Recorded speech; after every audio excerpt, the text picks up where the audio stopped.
What's going on, guys, and welcome back to Photon Photography. For those of you that don't know me, I'm Jesse Laval, and today we're going to be airing the second episode of The Simple Matter of the Fact. These are episodes where I take products that I know and love, and we discuss some of their shortcomings or some of the things that bother me about them. Today's episode is going to be about the Canon R6, so stay tuned.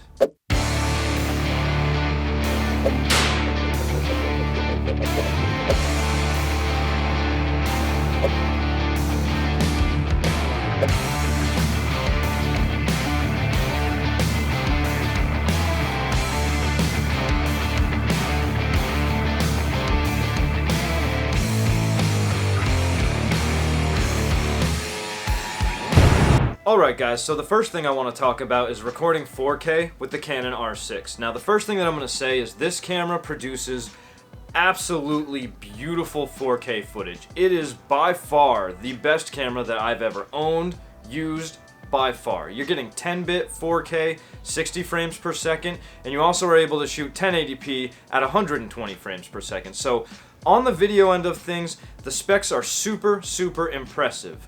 But in the real world, right, there's going to be things that are going to hold us back. And I think at this point, everybody knows about the fact that there's some overheating issues when it comes to the R6. Now, I've done some tests before, more specifically with using the 4K 60, because that's where you tend to get a lot more of the overheating issues. But, you know, Canon put out a firmware update that was version 1.3.1. And that firmware made it so that they put out what they called IPB light compression.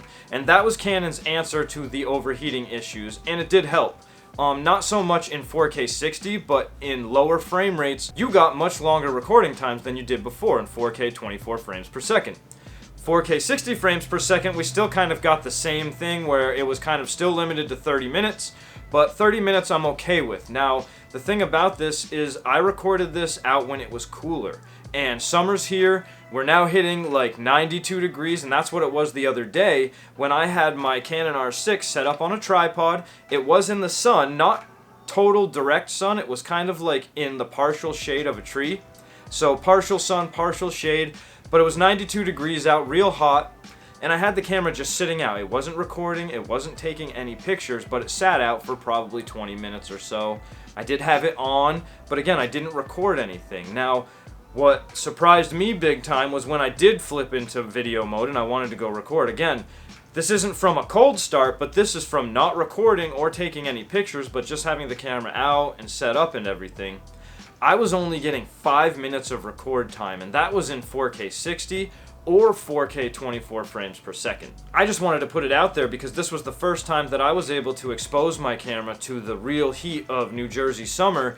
And it's looking like, you know, in 4K, this is really not going to be that viable of an option in hot weather. It's not probably going to perform very well because 5 minutes, let's face it, just isn't going to cut it.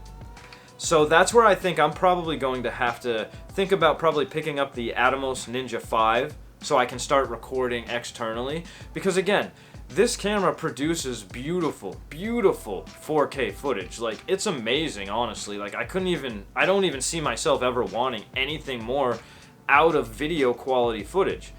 But I would like to be able to record for a lot longer than 5 minutes, right? So I am going to be getting the Atomos Ninja 5 in the near future, and I'll be able to let you guys know what the experience with that is. But that's a workaround that I've seen a lot of other photographers that are using the R6 to try to record in more of a professional setting, and that allows them to get what they say is pretty much unlimited 4K recording. The other big problem that I'm having with the R6 is the IBIS, and I hate to say that because the IBIS was something that really excited me about this camera, and the IBIS is really good in photography modes, and it's not bad in video mode, but I do find that there's some weird kind of herky-jerky kind of weirdness to the stabilization when I try to pull off like kind of panning type of motions.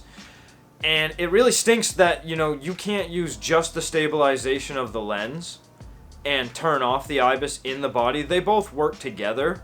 And I think that's kind of a big shortcoming of this system, is the fact that the internal stabilization is tied to the lens stabilization. So I either have to turn stabilization completely off, or I have to have them work in tandem. And like I said, sometimes when I'm kind of like doing like, you know, little pan shots or something like that, I just noticed that the IBIS can be weird. It's almost like the digital stabilization back when I was using the M50, and I would opt to only use the in-lens stabilization because I just find in-lens stabilization, I get really nice and really smooth results. And when I would use digital IS in the M50, I would get, it was kind of like it would try to stay on a subject. And then when I would move too much, it would kind of correct itself and I would get this weird jerk. And I almost feel like I get the same thing with the internal stabilization working with the lens stabilization. It's not all the time, and it's a lot better when using RF lenses. I get a lot, more weirdness when I'm using my EF lenses. So maybe that's just the fact that it's older technology that I'm trying to use with IBIS. But either way, I do seem to almost feel like IBIS can be a little bit of a hindrance when recording video sometimes. And I hate to say that, it doesn't always do that to me, but it is something that I think you have to be aware of, especially if you want to do like vlogging. I find the IBIS to just not be awesome for vlogging kind of walking. I really feel like I still need a gimbal, If you want like that really nice professional smoothness, you're going to need a gimbal, period. I almost feel like I prefer the stabilization that comes out of my RP when I'm doing things like that, where it's just the stabilization in the lens versus the stabilization in the body and in the lens. And the stabilization, or the IBIS, works really good in photography. It really, really helps to stabilize your still images. It's just, I don't think it's quite there when it comes to video mode, unfortunately. And that's really my only two big qualms that come with the R6. I love this camera so much. It's by far my favorite camera that I've ever owned.